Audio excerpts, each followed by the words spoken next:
Este es el hombre, en aquella época embajador de las Naciones Unidas, que estuvo haciendo presión para poder invadir Afganistán y el resto del asunto. Es la gente que se esconde tras esto. John Pilger escribió esto de él. Qué apropiado que John Negroponte sea el embajador de las Naciones Unidas. Esta semana él ha revelado al mundo que hay una amenaza contra Estados Unidos que quizás requiera la necesidad de atacar a más y más países. Como embajador norteamericano en Honduras a principios de los años 80, Negroponte hizo la vista gorda en la subvención norteamericana a los escuadrones de la muerte del régimen, conocidos como el Batallón 316, que barrió el mapa cualquier oposición democrática mientras que la CIA dirigía a su contra en una guerra de terror contra el vecino Nicaragua, siendo su especialidad el asesinato de profesores y el degollamiento de mujeres. Esta es la gente que puso en marcha la guerra contra el terrorismo. Después se convirtió en el director de operaciones en Irak y director de la inteligencia norteamericana. Y la razón es que existe la versión película de la realidad, Bin Laden, Al-Qaeda, y después está la agenda secreta, hacer lo que haga falta con el fin de que la agenda avance. Después del 11S escuchamos a Bush decir, debemos capturar a Bin Laden, pero esa era la última cosa que deseaban en realidad. Las palabras son de un tipo llamado Michael Springman, cónsul norteamericano en Jeddah, Arabia Saudí, en la época de George Bush padre. Durante mi estancia en Arabia Saudí se me ordenó repetidamente por parte de oficiales de alto rango del Departamento de Estado el crear visados para personas que no cumplían los requisitos para ello. Esto eran esencialmente gente que no tenía ningún tipo de relación ni con Arabia Saudí ni con Estados Unidos. Me quejé amargamente durante mi estancia allí. Cuando volví a los Estados Unidos puse una queja al Departamento del Estado, a la Oficina General de Administración, a la Oficina de Seguridad Diplomática y a la Oficina del Inspector General. Todos me ignoraron. En lo que me estaba quejando fue de hecho un esfuerzo para traer a los Estados Unidos a reclutas seleccionados por Osama Bin Laden para que recibieran entrenamiento en técnicas de terrorismo por parte de la CIA. Una vez acabado el entrenamiento, ellos fueron devueltos a Afganistán para entonces luchar contra los soviéticos. Greg Palast, un periodista de verdad, en su informe en Newsnight, escribió esto. Recibí una llamada telefónica de un alto cargo de la Agencia de Inteligencia de los Estados Unidos. Me contó que aunque siempre ha habido ciertas reticencias en investigar a los saudíes, bajo el gobierno de George Bush la cosa se ha puesto mucho peor. Después de las elecciones se ordenó a las agencias que dieran marcha atrás en la investigación de la familia Bin Laden y de la familia real saudí, y eso enfureció a los agentes. Este es el informe de un periodo anterior al 11S, algunos meses antes. Y Robin Cook, el antiguo secretario de Asuntos Exteriores, que desafortunadamente murió de un ataque al corazón cuando aún tenía muchas cosas que decir sobre este tema, dijo en un artículo en el Guardian, justo antes de morir: entre los años 80, Bin Laden fue armado por la CIA y financiado por los saudíes para que hiciera la guerra santa contra la ocupación rusa en Afganistán. Al-Qaeda, que significa literalmente la base de datos, fue originalmente un fichero ordenador con miles de datos de mujahidines que fueron reclutados y entrenados con la ayuda de la CIA para intentar derrotar a los rusos. Ellos crearon el problema para poder ofrecer la solución, que es su guerra contra el terrorismo, que por su misma naturaleza es una guerra que nunca puedes decir que ha acabado. Es una guerra sin final. Y aquí tenemos a Barack Obama y el hombre que está tras él, el cual es su consejero de política exterior, Brzezinski, es el hombre que admitió públicamente que orquestó la manipulación de la invasión de Afganistán por parte de la Unión Soviética, lo que sirvió de pistoletazo de salida a todo este tema. Y ya sea un demócrata o un republicano, del Partido Laborista o conservador, siempre la misma fuerza es la que está dirigiendo el espectáculo. La versión oficial del 11S es una auténtica monstruosidad. Es un insulto a la inteligencia.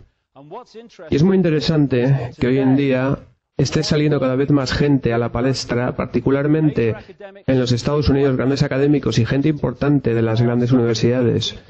Algunas personas claves que están de una manera detallista y escrupulosa desmontando esa versión oficial del 11S, a lo cual he de decir que no es muy difícil de hacer porque la historia oficial es tan ridícula que sus partes no se tienen juntas.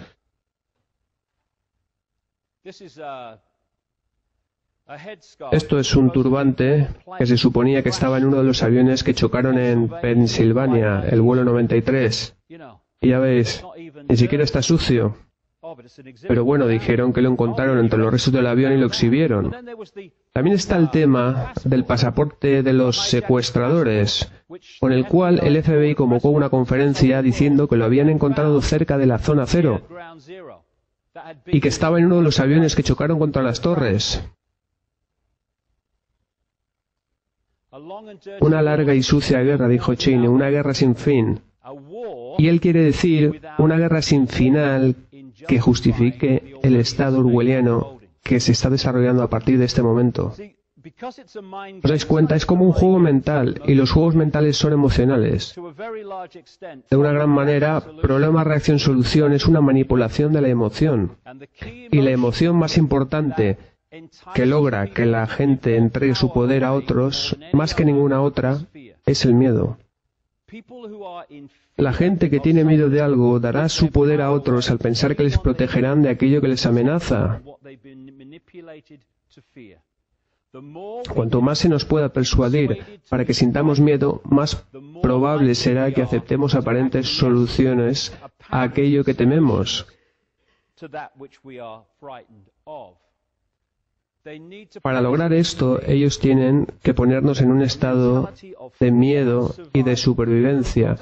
Miedo de no sobrevivir, miedo del mañana, miedo de no llegar a fin de mes, de no pagar la hipoteca, miedo de perder tu trabajo, miedo de la economía, miedo del terrorismo, miedo del cambio climático. ¡Oh, Dios mío! Y siendo bombardeados con 1000 razones para temer, esa es la clave del control sobre todas las demás.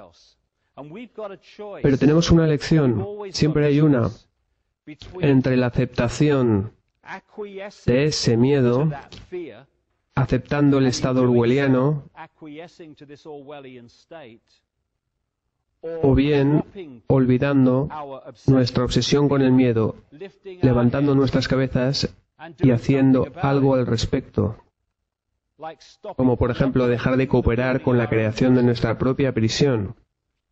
Desde el 11S, la creación del Estado orwelliano se ha puesto en órbita. Y como últimos ejemplos, si vais a cualquier ciudad de Gran Bretaña hoy en día, veréis una media de 300 cámaras. Ahora están hablando del escaneo de retina, huellas digitales, bases de datos de ADN, y esto es el andar de puntillas hacia el totalitarismo.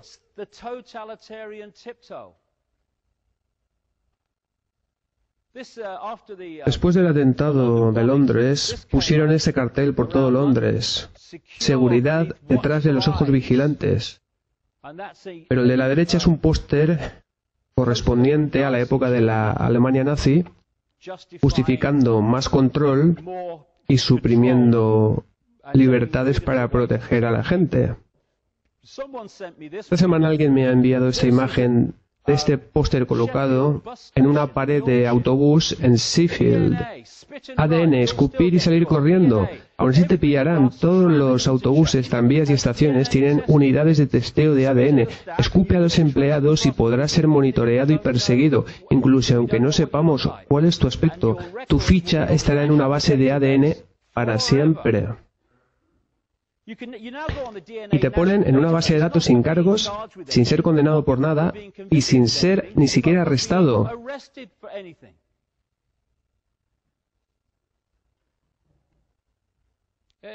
Más ejemplos. Vigila a los terroristas entre nosotros. Consigue que la gente se vigile entre sí. Prometo nunca cuestionar ni reclamar mis derechos. Deja de hacer preguntas. Silencio, cállate. Aquí hay una zona de libertad de expresión. ¿Qué te parece? ¿Ves cómo hay libertad? Lo único es que no hay nadie cerca para escucharte. Y de esto se trata. No es algo sacado del Mago de Oz. Quizás ocasionalmente. Esto está ocurriendo delante de nuestros propios ojos día a día. Esto es lo que dijo Hitler para justificar la creación de la Gestapo. Un mal existe que amenaza a cada hombre, mujer y niño de esta gran nación. Debemos de tomar los pasos necesarios para asegurar nuestra seguridad doméstica y proteger a nuestra nación. Y esto es así, casi literalmente, lo que dijeron para justificar la creación de lo que llamaron seguridad doméstica en Estados Unidos. Y ahora estamos hablando de seguridad doméstica en Gran Bretaña, la versión tecnológica de lo que ya hemos visto antes, pero a un nivel global. Hola, ¿veis ahora el elefante en el salón? Y sigo recurriendo a lo mismo. Es un juego mental. Si controlas la mente de alguien, controlas su comportamiento, su percepción, todo. Y lo que está consiguiendo a un nivel más profundo de la mente